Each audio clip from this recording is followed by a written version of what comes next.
All right.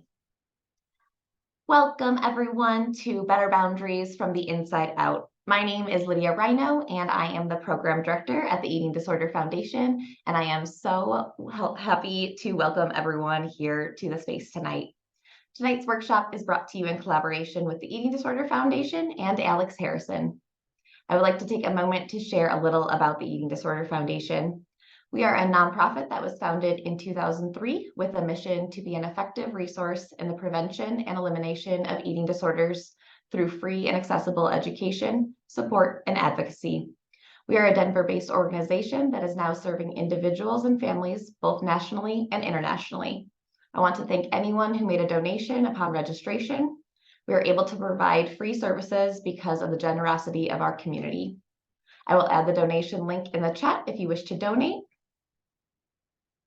Okay, if anyone has any questions for our presenter, I invite you to use the chat feature to communicate with me directly throughout the workshop. The chat is kept confidential and will come to me directly. We will save time for questions and answers at the end of the presentation, and I will deliver those questions to our presenter. We will not be sharing the PowerPoint, however, we are recording tonight and we will send the recording as soon as possible. I would like to now introduce our speaker for this evening, Alex Harrison. Alex Harrison is a licensed clinical social worker based in Denver, Colorado. She spent her first decade as a therapist in eating disorder treatment, helping her patients embrace life in recovery. She now brings that experience into her private practice, working with individuals, couples, and families. Alex also has a passion for mentorship and provides clinical supervision and consultation to therapists who share the value of building a strong professional community.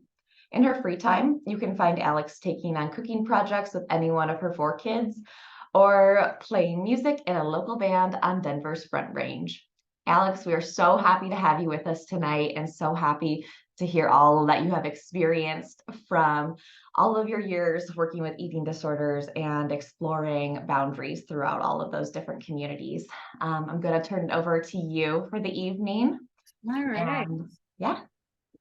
Well, hello, everybody. It's good to be here. And yeah, again, I'm just going to return the gratitude. Thank you so much to the Eating Disorder Foundation. I just want to acknowledge that, EDF does so much to support the recovery community, so much support, so many resources. And I feel so lucky to spend this time with you all tonight. I also want to acknowledge really quickly that much of what I'm going to be drawing from today comes from relational life therapy. That is a particular therapeutic framework that I really like. It's become an area of study and skill for me and I think that it has some of the most helpful language when it comes to discussing our topic of boundaries. And I'll have some resources available to you at the end of the workshop if you want to learn more about this approach. So, whoops, hang on one second. There we go. Figuring out how to use the platform here. All right. So, what to expect? 3 main things that I want you to keep in mind as we move forward with the workshop. This is going to be about practical tools and ideas to kind of meet you wherever it is that you are right now. And I want to encourage you to lead with curiosity, to take notice of your own experience within this workshop. And as you are being presented with maybe some new ideas about like your thinking process, the way that you operate in relationships, just remember to take a stance of self-compassion. That's something that we all need to remind ourselves, is that we're all learning and we're all in process. And as I'm also, really throwing a lot of different ideas and concepts and tools in your direction, to just take what fits and leave the rest. Also, I want to invite you, if you're willing, to participate. So grab a paper and pen and take note of what feels important to you and what feels useful. There will also be a couple moments during the presentation tonight where I'll invite you to actually jot a couple thoughts down. So with that, let's move more into, there we go, really just kind of defining boundaries. So boundaries are important. They are the delineations between us and the world and us. Um, and how we decide to address boundaries, both with others and also internally, can have a really profound impact on our self concept and also within our relationships. So, I'm going to be spending time talking today about how you can really increase your own boundary skills. But first, I want you to know that having healthy boundaries is really about so much more than just being able to tell someone no. That is just really part of it, right? Um, let's see. So, quick outline of how we're going to break things down. We're going to talk about boundaries in terms of both physical and internal boundaries. We're going to touch a little bit on the concept of self-esteem and how self-esteem and boundaries interact with each other. We're going to put those two things together in a tool called the relationship grid. And we're going to also talk about like how to put this tool into action, how to enact our boundaries. And then we're going to have some time for questions. And I'll share, as I said before, a couple of resources. So, first of all, talking about these two different types of boundaries. We have physical boundaries and we have internal boundaries. So first, the physical. Physical boundaries are really all about your body. So when, where, and by whom you wish to be touched. Physical boundaries are also about proximity, how close someone gets to be to you personally in your actual physical body.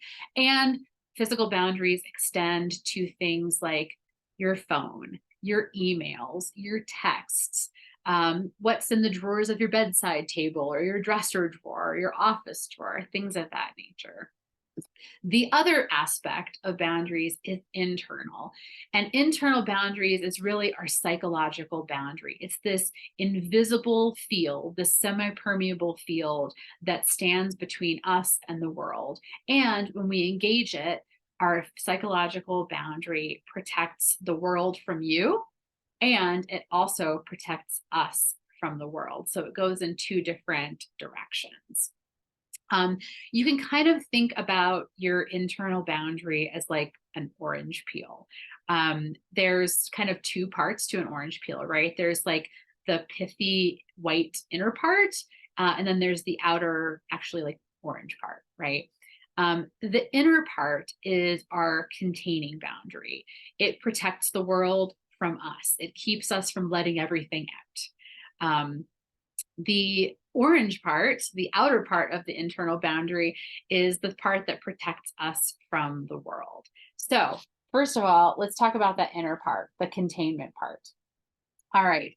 So containment is about the guardrails that we put into place around what we actually let out into the world. It is the reining in of parts of ourselves so that we can maintain respect in our relationships. And that has a lot to do with both our words and also our actions. I mean, containment is what keeps me from like making a pass at my coworker in the break room, or it's what keeps me from telling my mother something like, not only are your political views wrong, but they're also inarticulate and childish.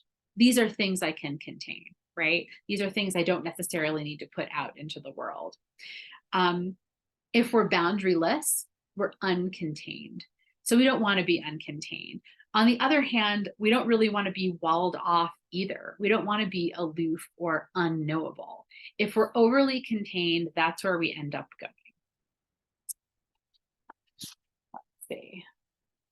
So as opposed to containment, the outer part of our internal boundary, that second layer, is really about protecting us from the world. And we really want to spend some time figuring how much we let in that the world is throwing at us on a daily basis, right?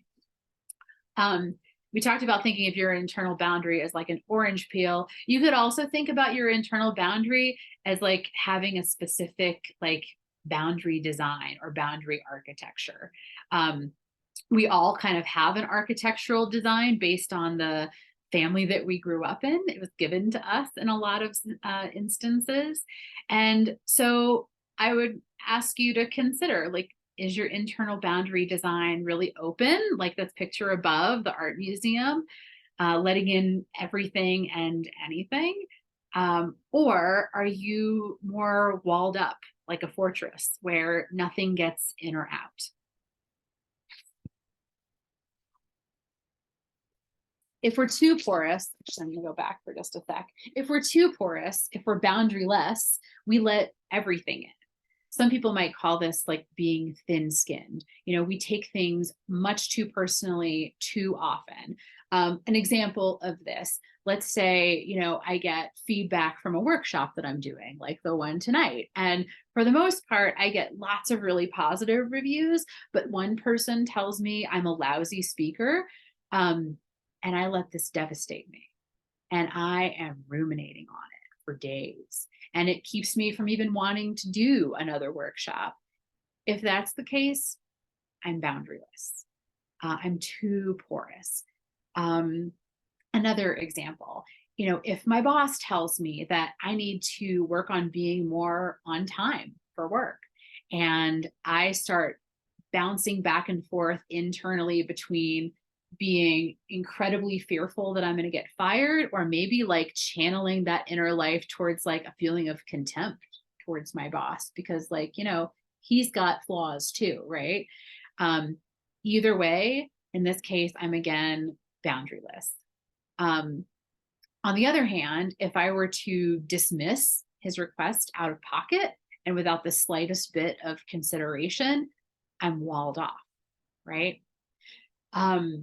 When I think about my own internal boundary architecture, my own internal boundary design, I can say this much. My family, the family I grew up in, was boundaryless. I grew up in a yelling, fighting family.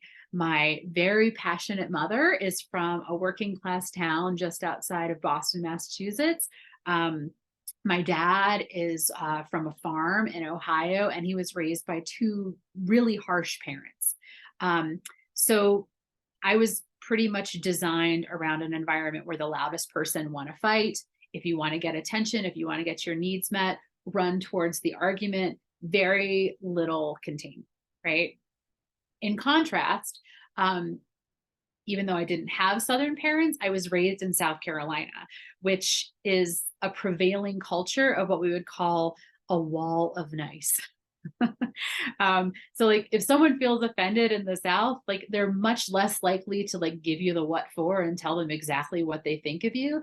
They're much more likely to smile at you and very calmly say, you know, bless your heart, which all of us in the South know is code for screw you.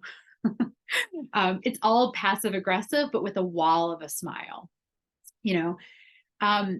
So the question here is, how do we really decide what to let in when we feel attacked or criticized? If we operate from a place of boundarylessness, we're too open, too porous, we are connected, but not protected. Contrastingly, if we're walled off, neither letting in or out, we're protected, but we're not connected. It can be really helpful to ask yourselves two of the following questions before we move forward. So, how do I know what to let in? Is it true? Is it about me? Is it true? This is about, you know, is this piece of criticism or this imperative or this opinion, is it true from your subjective viewpoint? Is the feedback coming my way true or maybe partially true? If you're not sure, like hang out with it for a while and kind of let it be. Or, you know, you can ask someone you trust for their opinion, like get some data. But honestly, you're going to know in your gut whether it's true or not, whether that criticism is valid. And you're also going to know in your gut if you're tuning in, and if you have a modicum of self-esteem, you're going to know, is it really about you or is this about them? their own feelings, their own opinions, their own beliefs. So if the answer to one of those questions is true, yes, it is true, or yes, it is about me, you want to hold that. You want to get curious. You want to consider it. You might let some or all of it in, make its way through your internal boundary. An example of that might be, if my partner comes to me and says, the way you talked to me last night was really disrespectful. I might put that criticism or that feedback up to the litmus test of the questions. Is it true? Yeah, it is true. I was really rude. I was angry and I let myself go. So in that case, I'm going to hold it. I'm going to observe it. I'm going to let it in. I'm probably going to allow it to change me, right? But if the answer to one or both of the questions is no, it's not true, and it's not about me, then you let your internal boundary do the work. You don't let it in. You imagine that criticism, that false imperative, just sliding off or deflecting from your internal boundary. And by the way, I should say that this process of like, is it true? Is it about me? This is meant to be an internal process. This is a conversation with yourself. You are not sharing this out loud with the person who offended you. That would be kind of obnoxious. This is your opportunity to practice containment and suss it out and then respond, right? The other thing, when we hear criticism and from somebody and we know it's not true and it's not about us, we still regard it. We still listen. We're still engaged in the conversation. We're just not letting it in. We don't tune out. We don't fall off. My clients ask me all the time, like, what walling off looks like. And it looks like a lot of different things. Walling off can look like giving someone the silent treatment. It can look like saying, yep, sure, fine. As someone is talking to you, and basically stonewalling and waiting until they exhaust themselves. Walling off can also look like turning on a TV while someone's talking to you. It can look like leaving the room. It can look like deciding that now is a really good time for you to go center yourself and meditate and avoid the whole conversation, right?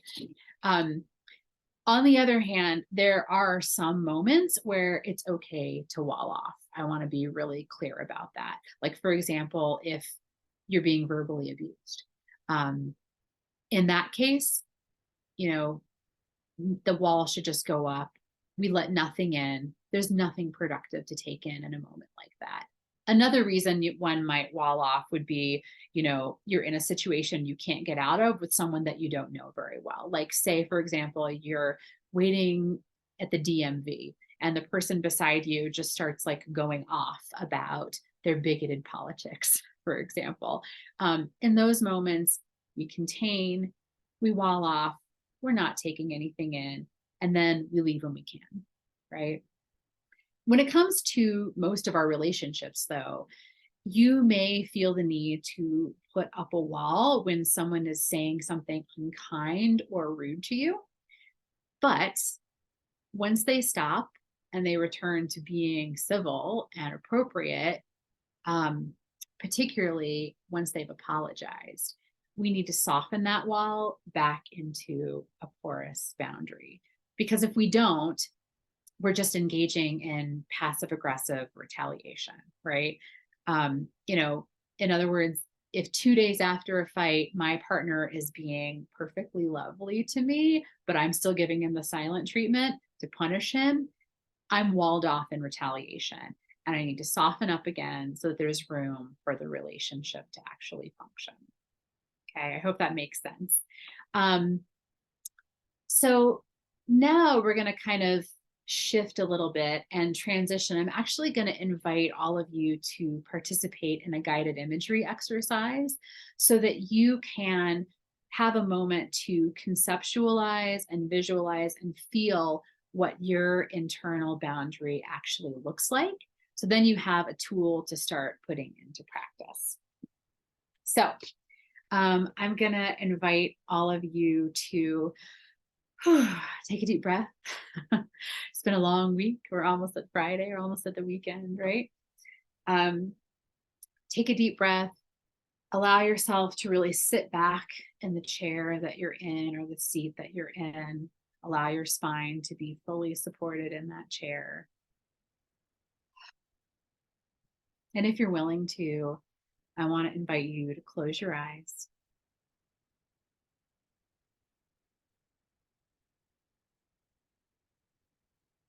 And I want you to imagine a place that you like to go where you feel fully relaxed. Maybe it's outside in nature. Wherever it is, make sure that it's an open space. What does it look like?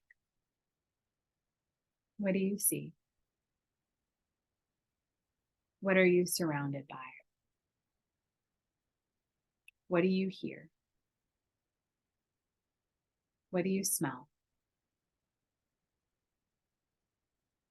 Feel the safety and the freedom of being in that place.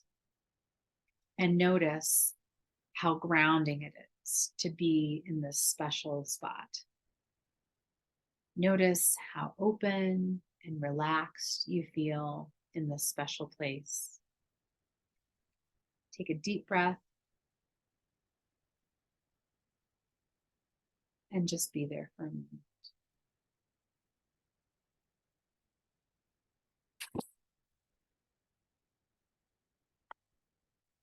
Now, I want you to take away the place itself, but keep the feeling. That feeling of being safe and grounded and open and relaxed. And now, imagine covering yourself with a boundary of your choosing. Maybe it's a glass dome. Maybe it's a solid structure. Maybe it's a force field of energy. Whatever it is, it needs to be see-through. So maybe you add a window or a glass door. And that boundary surrounding you is your protection. Nothing gets through unless you choose to let it in. Outside, emotional grenades could be launched at the foot of your boundary, but it's impenetrable.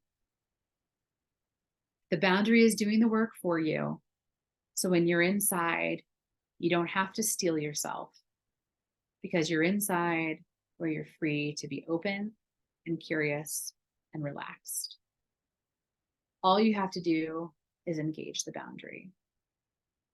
And when you engage it, you're protected 360 degrees. Feel that protection.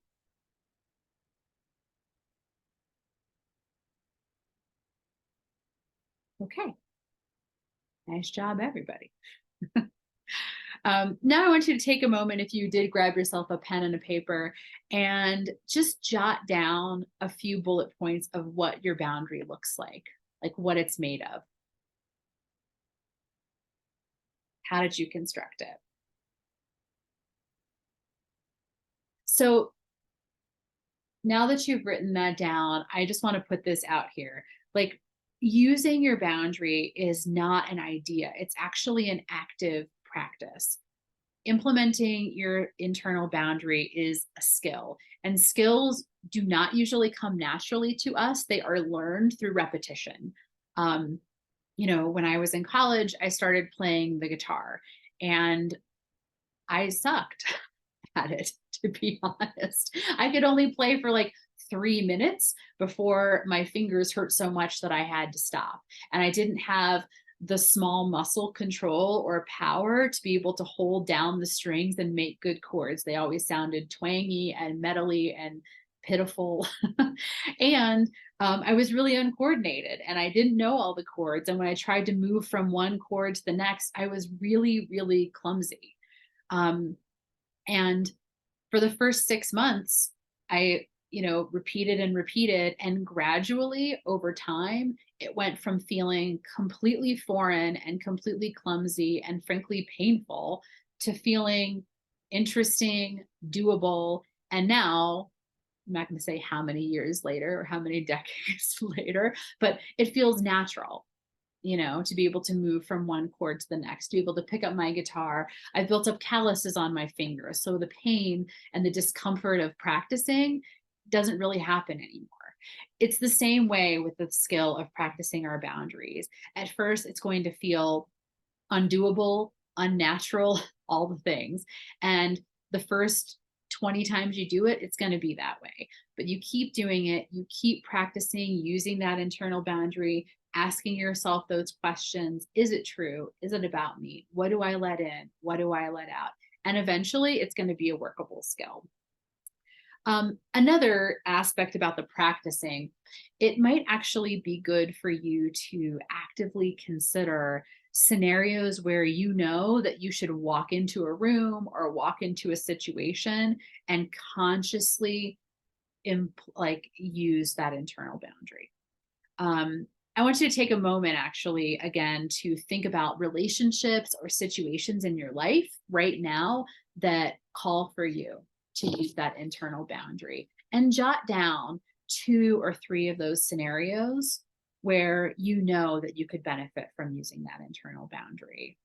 Maybe it's a weekly meeting at work where you tend to feel kind of scrutinized or in the limelight. Maybe it's having lunch with a certain friend who tends to be critical of you or asks too much of you. Maybe it's a family relationship or an intimate partnership situation.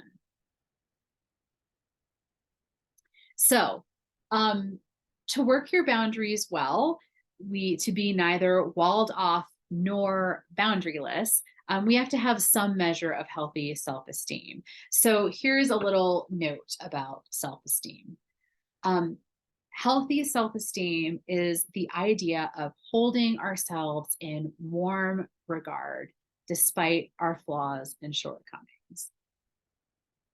In a place of healthy self-esteem, we fully own that we have inherent worth, that our value doesn't come from what we produce, it doesn't come from our social status, it doesn't come from what others think of us. The goal of healthy self-esteem is to rest in a place of no better, no worse. Basically, this idea that I am on equal ground with the person behind me at the grocery store, right? It's the same as perspective. The idea that we have strengths, we have weaknesses, so does the guy beside me, so does my partner, so do my kids, so does my boss, et cetera, et cetera. If our self-esteem is on shaky ground, though, we can really tend towards a couple of unhealthy mindsets, and that would be either the position of shame or the position of grandiosity. So we can sometimes go into the position of shame-based, which is like what we call the one down position. So feeling inferior or defective, as if we are the problem. On the other hand, we could also take the position of one up, which we call grandiosity. That is the position of better than. It's a very entitled, self-righteous kind of position to take. And while I can't say that like one is worse or better than the other, both are actually just really unhelpful attempts at self-protection. And really both are also forms of preoccupation with self. Okay, now that we've established this idea of a basis around self-esteem, we're going to consider the place where self-esteem and boundaries meet, and that is here. It is a great tool that I like to use in therapy called the relationship grid. So we'll notice here that both healthy self-esteem and healthy boundaries lie in the middle. And when it comes to grandiosity and shame, we are capable of going to either place, shame or grandiosity, on a bad day. I'm actually going to give you an example of how I have gone both one down and one up, like on a dime. Where else do we do this but when we're like fumbling through our Instagram scroll, right? So I was looking at pictures of a former colleague's wedding on Instagram, and she is posting everything. It's the pre-wedding parties, it's the wedding itself, which was lavish. It was like somehow simultaneously on a vineyard by the ocean, like both happening at the same time. All the subsequent honeymoon pictures, which are taking place in a part of the world that I have been dying to go to. And by the way, she looks stunning, like absolutely stunning. And my first response is, ugh, man, like my body never looked this good, even when I was in my 20s. And geez, I thought I was doing well in my career, but like there's no way that I can make a trip like that. And then my thinking shifts on a dime completely. And I'm telling myself, she probably picked this guy because he's got a lot of money. He's probably a trust fund baby, right? Because otherwise, like nobody in their late 20s can have a wedding like this. And these two probably have no clue what it's like to work hard for anything, let alone something like a European vacation. So see how easy it is to do this? Like I started in the one down position of not good enough, a one down position, and then tried to basically self-protect and prop my self-esteem back up by bouncing up into the place of grandiosity. I'm sharing this because I'm not too proud to admit that I'm capable. My mind is capable of going to these places. We are all very capable of making up all sorts of nonsense about other people and us in our own minds. So this is also an invitation for you to notice your thoughts. You may go back and forth at times between shame and grandiosity, but when it comes to key relationships in your life, you probably tend to go in one direction or the other. So this is another thing that I would invite you to make note of in this moment and maybe jot down. Consider like 2 or 3 key relationships in your life and consider when we're in conflict, when things get tough, where do I tend to go with this person? Do I tend to go into a place of grandiosity or shame? And if you're struggling to figure out where you go, I'm now going to kind of break down this relationship grid a little bit further, and that might help you actually get a better picture. So let's start with the upper right quadrant, that boundaryless and one up place. I'm going to take a sip of water real quick. So in the boundaryless and grandiose spot, the overall energy in this quadrant is anger. It's control. It's unbridled self-expression. It's uncontained, right? And it's aggressive. If we're operating from a place of boundaryless and one down, boundaryless and shame, the energy here is desperation. It's a love dependent type of place. So it's the, hey, what did I do? I'll do anything to fix it. Please love me. Just tell me what needs to happen. It can also be a place of manipulation, right? Manipulation in the attempt to endear the other person back towards you and their relationship. If we are in the place of walled off, and in this case, walled off and one up, walled off and grandiose, the energy here is meanness.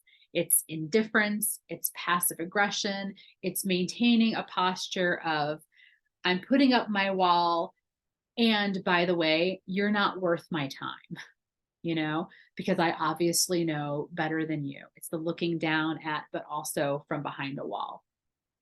If we're in the walled off and one down place, so the walled off and shame spot, this is an energy that is pretty depressed. It's resigned, it's withdrawn, it's quiet, it's very internalized, it's very avoidant.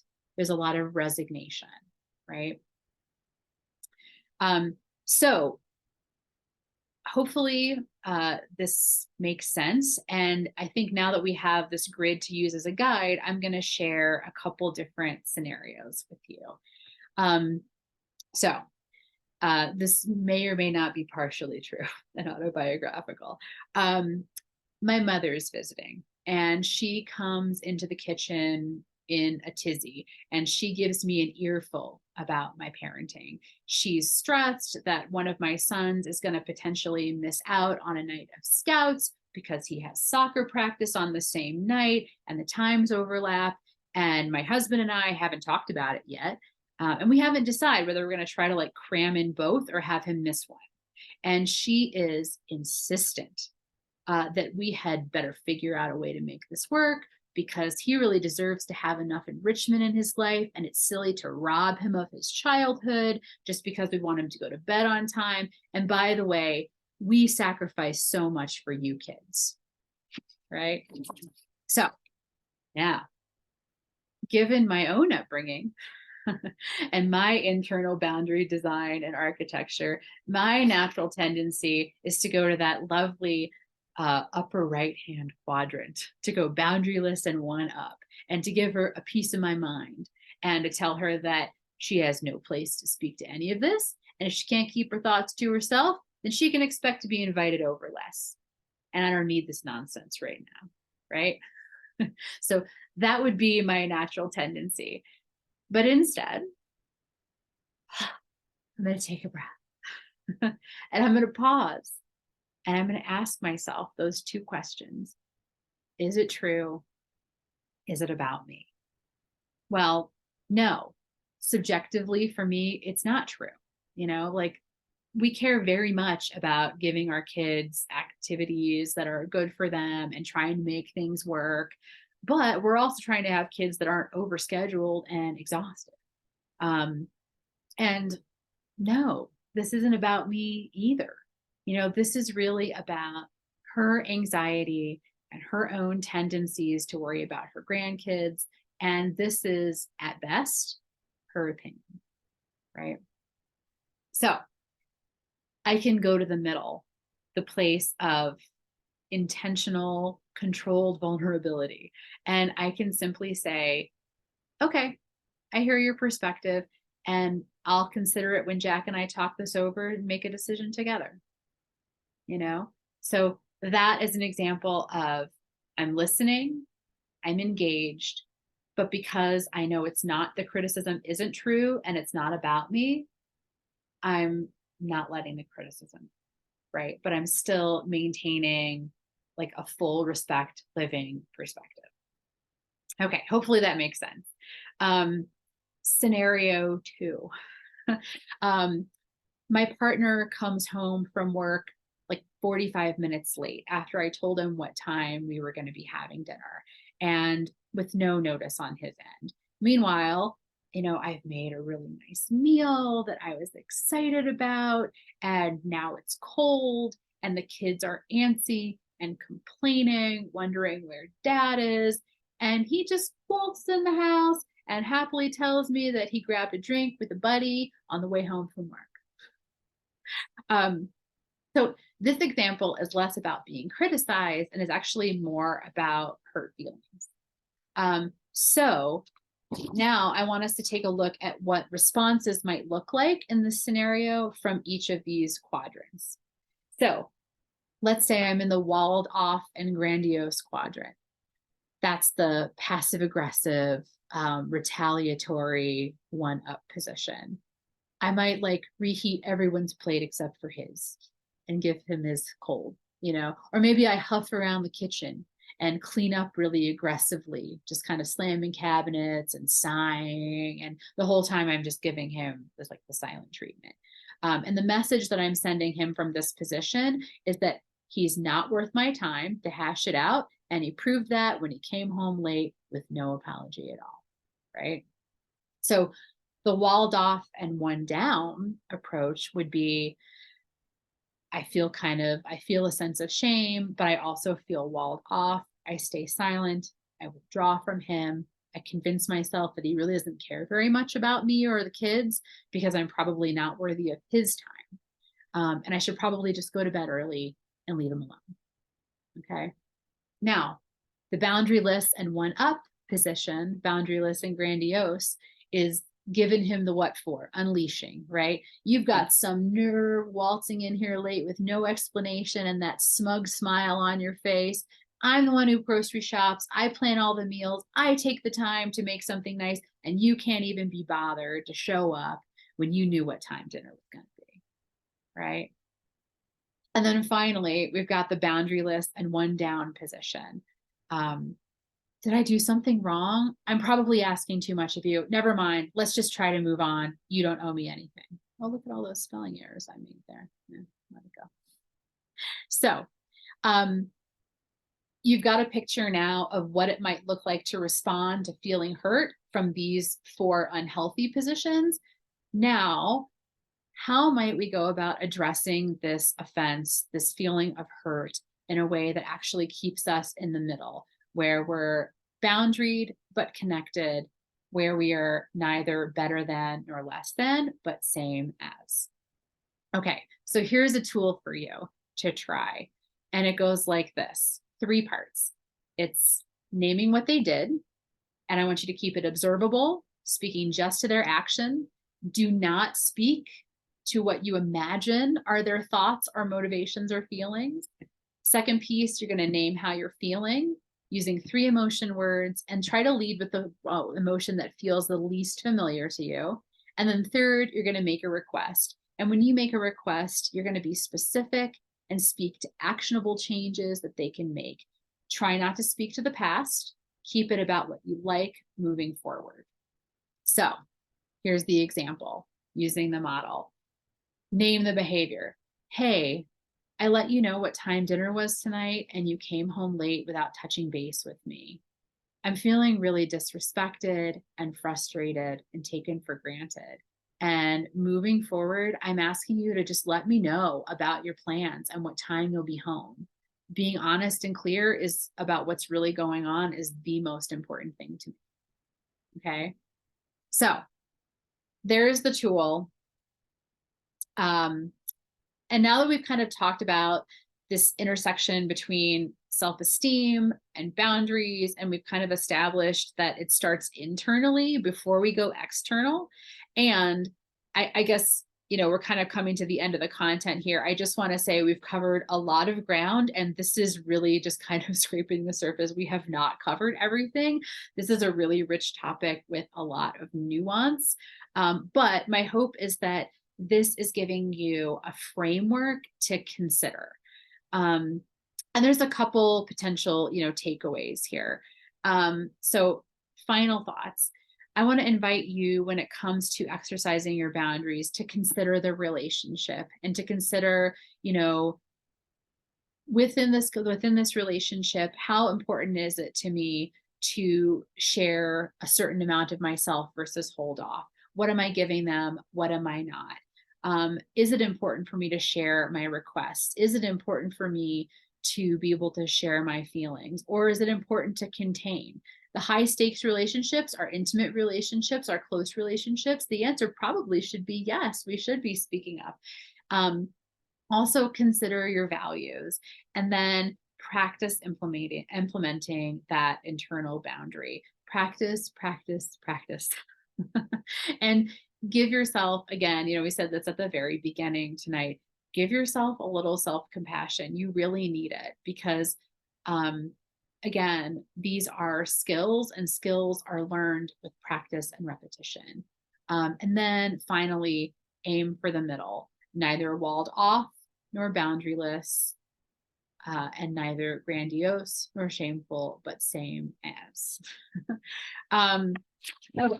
So a couple quick resources, and then we'll open things up to take some questions. So like I said, a lot of the stuff that I was drawing from tonight comes from Relational Life Therapy.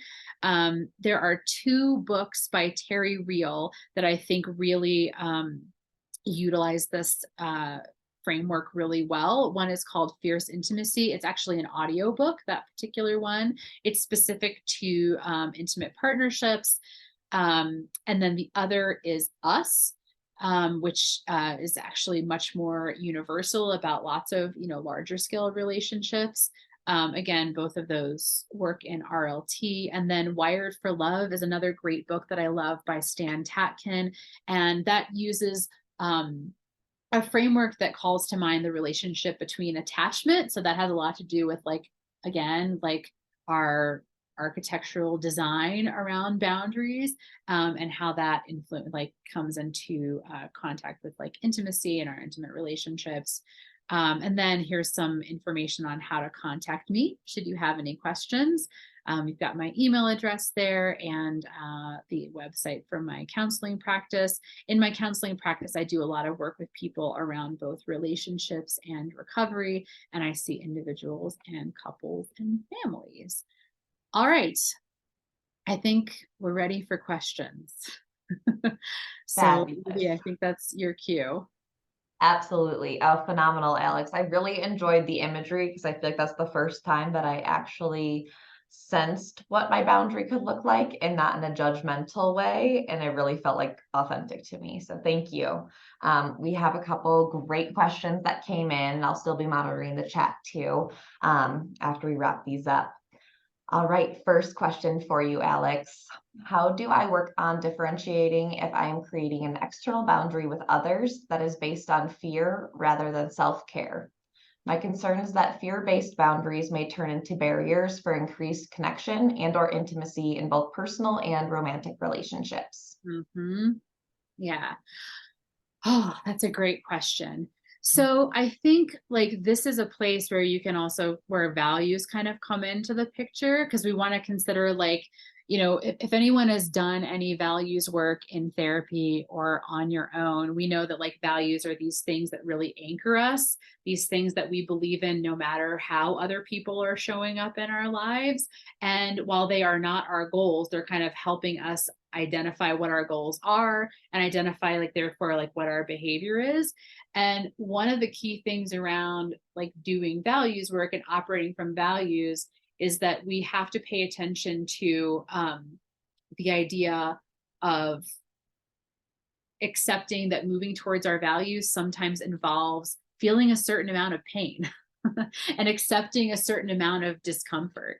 So similarly, when you think about the relationships that you want with people, you want to keep in mind that like where there is actual intimacy, there is also vulnerability and the potential for relationship rupture. In fact, especially if we're talking about intimate relationships and partner relationships, and honestly, I would say the same thing about family relationships. We are always working in this cycle of closeness, rupture, and repair, stasis, stabilization, and closeness, then rupture, then repair, and it moves in a cycle. So normalizing the fact that like we're gonna have conflict and normalizing the fact that like real intimate relationships are the place where like your humanity is in collision with my humanity, where they're really bumping up against each other. Like there's a lot of normalization that has to take place, right? And like room for messing up. So this is a very long-winded way of saying like some of this stuff is like deep exploration, and honestly I think it's a great thing to talk about in therapy, to talk about in your like close friendships where like it does feel safe, and ask like how do you navigate beyond the fear. I mean, I think the fear of losing something sometimes leads us to like play it safe and withhold. But when we're more afraid of losing the relationship, when we're giving the relationship or someone else more respect or consideration than we're giving ourselves, we're out of line, right? We're out of balance. So that's kind of that boundaryless place, right? Hopefully that answered the question. Great, Alex. Awesome. Next one is, how do you engage the skill in the moment when the world or other person does not pause for you to stop and think and try this unfamiliar process? I believe this was discussing the "is it about me" stage where it was asking those two questions. Yeah. So how do we engage the skill in the moment? Oh yeah, that's the rub. It's the rub because the thing is like usually when we are responding from a place of any one of those four quadrants that we talked about, either boundaryless, walled off, or like one up or one down, we're also responding from the place of what I would call like our adaptive child, versus coming from the place of our functional adult. Like our adaptive child is this part of us that really gets like elicited when we are in our fight, flight, or fix response, when we're like living in our amygdala, essentially. And it is, while it is a skill, skills are never something that our adaptive child ever want to use. And we have to constantly like catch ourselves. A lot of times, like it'll be after the fact that it's like, oh, I totally went to my adaptive child and was really, really reactive. Or I totally went to my adaptive child and retreated instead of like figured out how to work things out, right? You can become more practiced at noticing when you're going into that place and really activated.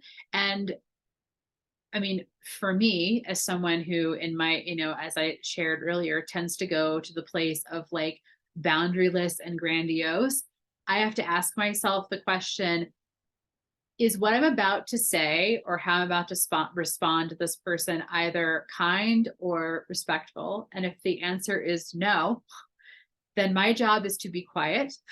And maybe my job is to do something called responsible distance taking. Like if I am not in a place where I can actually fairly evaluate, is it about me and is it true? Then I can say like, you know what? I actually need a minute. Give me 5 minutes. I'll circle back. We're coming back to this conversation, or if we're in the place where, I'm not exactly sure what you mean by the world isn't giving me a chance to catch up. If you're inundated by what the world is throwing at you, and maybe that's through the news, maybe that's the way you're like digesting information through social media, that's a good time to also like take some responsible distance, right? Take some responsible distance, do some grounding, do some breathing. This is more of like a therapeutic skill that I do with people like in session all the time, which, for some people is learning to breathe themselves down from a place of grandiosity, or learning to visualize and lift myself up from the place of shame back into that central place of like, I am enough, just as good, same as, right? Again, easier said than done, but it's an idea. And a practice, right? Awesome. Third question, Alex. I know I have a habit of projecting my emotions and fears into my interpretation of what the other person has said to me, how do I get into the practice of keeping my feelings out of it and just focusing on what was actually said? What about considerations like the person's tone of voice? Does that count for something? Yeah. I mean, I think again, this is one of those moments where like those two questions can really help slow you down. I think like when we're in a place where we feel, this is not my original thought, this is a concept that Terry Real uses a lot, which is like we feel the whoosh, which is that feeling when we are suddenly very activated. You can grow in the skill of noticing that whoosh. Like, where am I feeling it in my body? Is it in my shoulders? Is it in my throat? Am I suddenly really nauseous? And that can be the indicator of like, I know when I feel the whoosh, I'm very likely to be personalizing things. I'm very likely to be vulnerable to the tone of voice or the posture of the person in front of me. Okay, this is exactly what I need to be asking myself these two questions. Like, is it true? Is it about me? Now, all of that to say, and I think, I said this kind of in the beginning, it is hard to use the skill, is it true? Is it about me? If you struggle with having healthy self-esteem. So my response to you would be, number one, join the club. This is like not a you problem. This is a lots of us problem. And doing self-esteem work is for most people like a lifelong process, but one that you can do in therapy. I think it can be extremely useful and extremely helpful. And if you're in a place where you've kind of been programmed to take on the place of either the one up or the one down, and it sounds like for you, this is a one down thing, That, I'm guessing, is probably a very old narrative that comes from a very old place that you learned very young. And that is a place for rich therapeutic work. And I encourage you to do it. It'll feel weird, it'll feel hard, and it'll be worth it. And final question. How do you deal with someone who feels that boundaries are insulting and will keep on re-asking? Mm-hmm. Yeah, that's a great question. So that's the place where like you enact and hold the boundary that you know is right for you, and you are not basing your next move on how they receive it. You know, that is for them to hold, for them to work out, you know, and depending on the approach of this boundaryless person, you know, if the approach is abusive, you are well within your right and agency to wall off and leave the situation. Most of us are not in that position. Most of us are dealing with boundaryless people who don't like boundaries because they are likely on like the dependent side, right? And for them, boundaries equal abandonment, boundaries equal a disconnection, boundaries threaten the relationship. I mean, one of the things that you can say, you know, because what we want to do is, even though our boundaries are being met with more boundarylessness, if we're not in a place of abuse, like again, we're not going to wall off. We're going to listen, we're going to engage with limits, but we're just not letting it in. And you can say this and then demonstrate it by saying, like, you know, I wonder if you're worried that if, for example, like a boundaryless thing might be like, I don't know, a parent who feels entitled to a phone call from you every single day. You know, it takes some work and like lifting yourself up to be able to say to that parent, like, look, I wonder if you're worried that if we talk less, it somehow means that I value the relationship yet less. I want to let you know that's not at all how I feel. And I want you to trust the love that I have for you and watch how this goes, you know, and they may still be really angry. You can't change their feelings. It's not your place to change their feelings, just like it's not anyone else's place to change yours. You can accept where they are and still hold your boundary in place while coming into the relationship like from a place of love and respect. I think this is the place where a lot of people tend to do a lot of cutting off. And I really want to push against that. That cutting off is seldom the solution. It's just like doing the hard work of holding the boundary and letting them experience that the security of the relationship can still be intact with boundaries. In fact, the security of the relationship actually improves when we're in a place of healthy boundaries.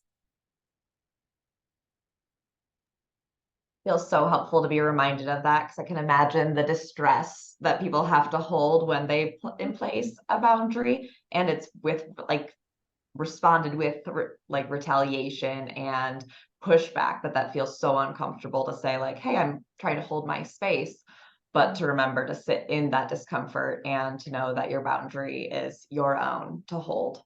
Oh, Alex, this was so wonderful. I am going to pass along all the positive comments and feedback that I got from tonight to you.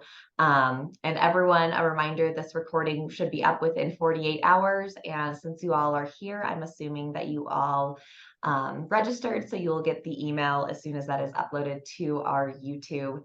And if anyone has any questions for Alex, her email will also be on the end of the recording as well. So please reach out with any questions to either myself here at EDF or to Alex personally.